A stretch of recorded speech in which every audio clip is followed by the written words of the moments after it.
First, we need to remove the flags from the pole. As you can see, remove them from the snap hooks.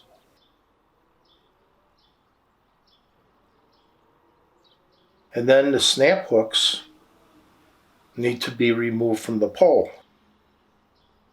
And to do that, the snap hook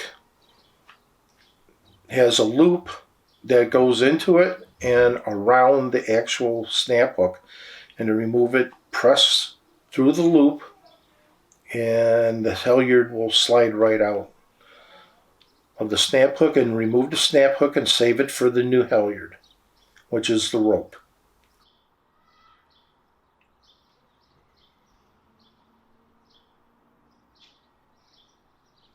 Secondly, what I'm about to do is to connect the new rope to the old rope. And to do that, I want to make sure that I secure both ends of the rope to the cleat, just to make sure that one of the ends doesn't run up the pole.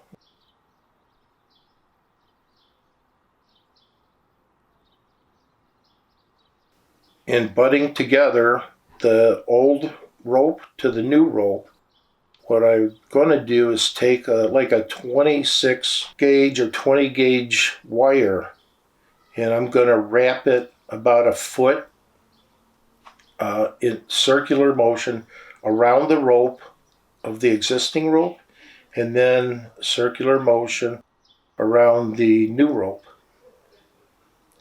So this gives it extra security when it goes up through the pulley. And then after it's butted up together and the halyard is secured with the wire, I'll take duct tape, which seems to work the best, and we'll secure the wire around the rope with the duct tape in a circular motion. Typically about a foot on the old and a foot on the new works the best with the tape. Okay, and try to flatten it out so that it's the tape is securely tight and as narrow as possible, because it will need to have some room to go up through that pulley assembly or the truck up there. Okay, once it's secured, pull on the other line so that that knot goes through the pulley assembly. Sometimes it can be difficult. In this case, this particular fiberglass pole doesn't have a lot of room up at the top for the halyard to get through. So some force may be needed in order to get it through there. That's why the wire and the extra tape come in handy.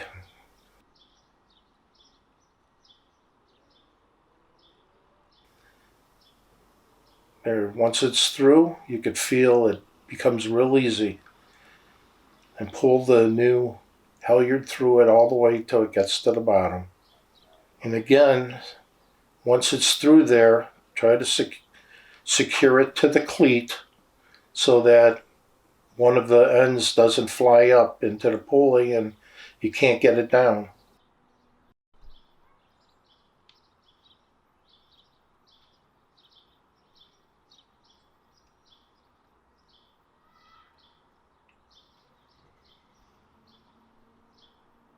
Okay, and at that point, once you get that butted up end from the old to the new, you're going to want to cut the new side of the halyard near the butted end so you don't have that duct tape on it.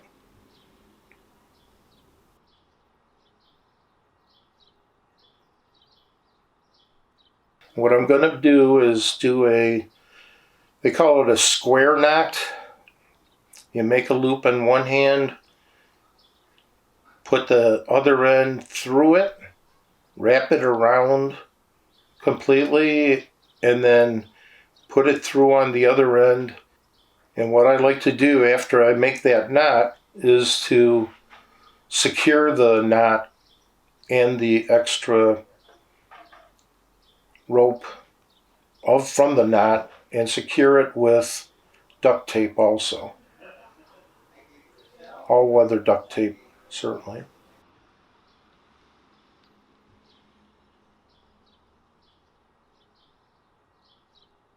And that keeps that knot from untangling and loosening up.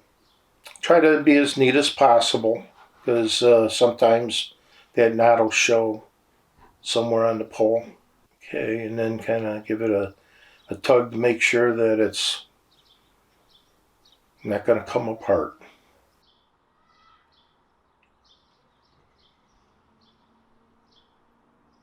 You want to try to put the snap hook on the side of the rope that's with the prevailing winds. Typically where we're at, it goes from west to east. So I'm going to put it on the rope side that's on the east side of the pole.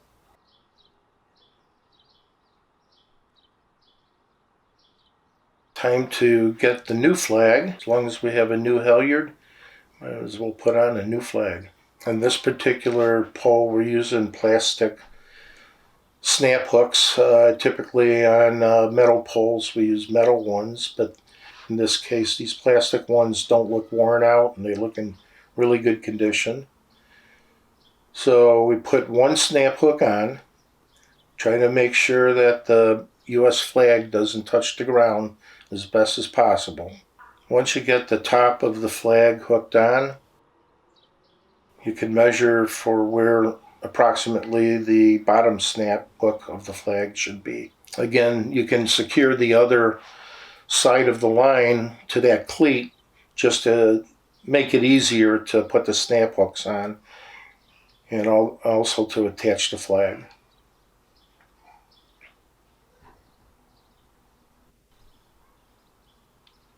And if the snap hook or the flag is too much play in it, or you can't reach it, the snap hook with it, the snap hooks are easily adjustable. You can slide it up and down the rope.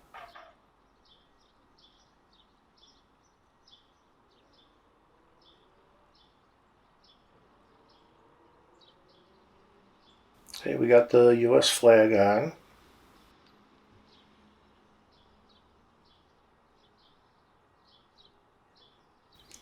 Now directly underneath it, approximately 6 inches, we're going to put the next snap hook on for the flag just below it. Okay, we got the next flag. I want to make sure that it's put on correctly and not upside down. Okay, now I'm attaching the top snap hook to the flag. Now I undo the cleat and raise the halyard up a little more so that we can get to the bottom of it. Again, you can estimate by pulling the bottom of the flag down to approximately where the snap hook should be, and attach the bottom snap hook to the flag.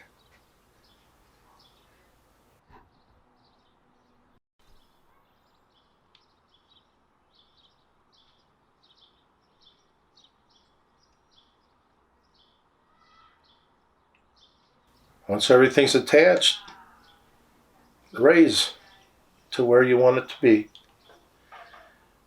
Typically, I would raise it directly all the way to the top of the flagpole. At this moment, we're at half mast, so I'm going to just test it by raising it all the way to the top, and then I'm going to bring it back down again. Wrap it around the cleat a couple times. Sometimes do a crisscross. It helps to keep it from loosening up. And there you go. You got a new halyard with new flags on a flagpole.